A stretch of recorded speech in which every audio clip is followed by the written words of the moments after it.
Alright, so we're going to take a look at a common error that you will likely come across frequently when proofreading these types of cells, which is a missing soma. So we're going to take a look at this cell, and as you can see, this cell has the dendritic arbor, it has an axon, it has the cell backbone, but there's no soma and not really a clear location where the soma might come off of the cell. So there should be somewhere a place where the soma would attach via the soma tract, but it's pretty hard to find it just looking at this cell right now.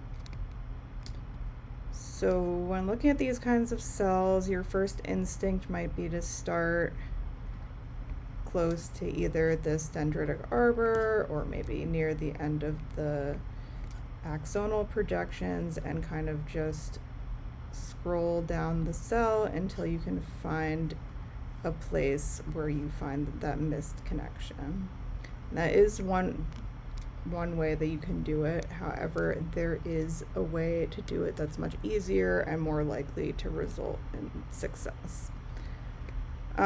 So the first tip when trying to find a soma in these types of cells is that the soma tract is usually attached closer to the dendritic arbor rather than the axon. So we're going to start up here with our search.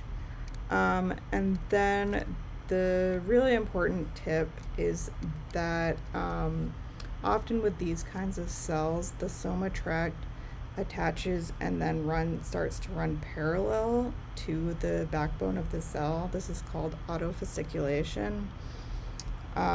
So a good way to try and look for it is to look for another object in the 2D that's running parallel to this backbone when you start scrubbing through.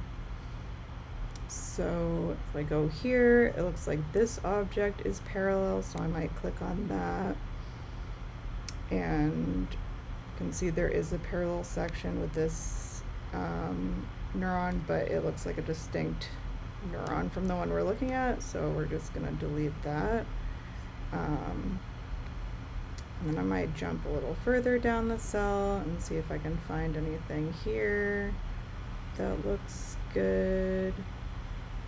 And feel free to click around, even if nothing is super obvious. You can always just add some things and see if they are possible. So I added those. Neither of those look like the soma tract. So I'm going to go down a little further. Let's see if there's anything that looks promising. This object is running parallel for a little while. That doesn't look like it. Let's go down here.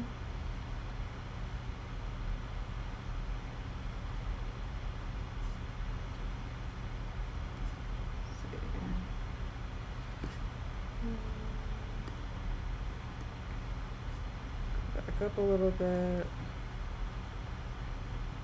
Alright, this looks like it's running parallel for a decent amount of time, so we can try that. And there we go. Alright, so here we go. This is the soma tract. You can see it runs parallel all through this section, and then it branches off and terminates with the soma down here.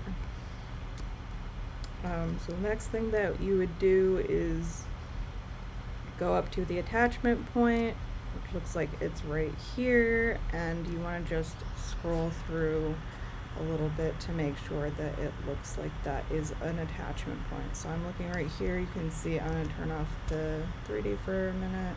You can see it's two different objects, and then it becomes one right here.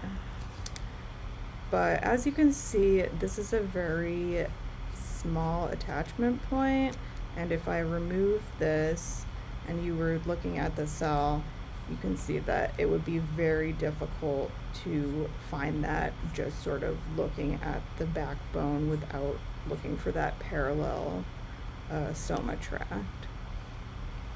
So this finding a parallel object thing becomes pretty important when trying to discover these types of somas for these cells. Okay, and so then the last thing that I would do is press M and then just merge these two objects close to that attachment point.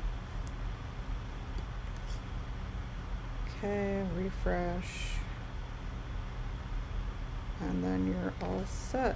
And you can see this soma is attached down here.